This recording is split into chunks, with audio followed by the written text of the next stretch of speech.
সম্মানিত দর্শক ও শ্রোতা, আপনারা আমার টেবিলে দেখতে পাচ্ছেন পানির বোতল রাখা আছে এবং এখানে আছে সরিষার তেল।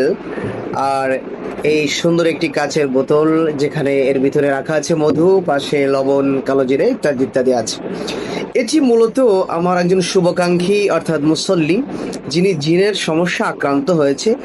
তো তাকে প্রাথমিক রুকিয়া অর্থাৎ কোরআন থেকে চিকিৎসা দেওয়ার জন্য মূলত আমি এটা প্রস্তুত করেছি। প্রশ্ন হচ্ছে, কোরআনি চিকিৎসা অর্থাৎ রুকিয়া বা তদবির এই কোর্সটি আমি কোথা থেকে করেছি বা আমি কোথা থেকে শিখেছি, আপনারা কোথা থেকে শিখবেন? আসসালামু আলাইকুম রহমতুল্লাহ। আমি আব্দুস শাকুর আল হেলালি। আমার জন্মস্থান বাগেরহাট জেলা এবং কর্মস্থান হলো শরীয়তপুর জেলায়। আমি শরীয়তপুর জেলার ডামুড্ডা উপজেলায় দারুত তাকওয়া কওমি মাদ্রাসার পরিচালক হিসেবে দায়িত্ব পালন করছি, আলহামদুলিল্লাহ।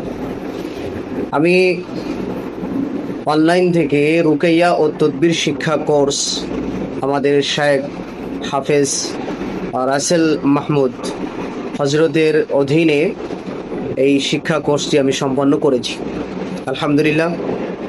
এবং সবথেকে বড় বিষয় হলো, এই শিক্ষা কোর্সের আমি যেটি বেশি খেয়াল করেছি সেটি হচ্ছে যে হজরত আমাদেরকে শিখানোর জন্য যথেষ্ট পরিমাণ ধৈর্যের সাথে এবং সুন্দর ও সাবলীল ভাষায় তিনি আমাদেরকে শিক্ষা প্রদান করেছেন।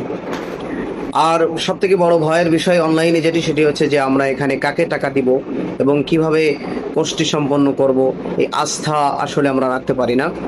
তো আমি বলতে পারি যে আপনারা রুকিয়া তদবির শিক্ষা কোর্স হাফেজ রাসেল মাহমুদ ভাই, ওনার মাধ্যমে আপনারা এটি করতে পারেন নির্দ্বিধায়।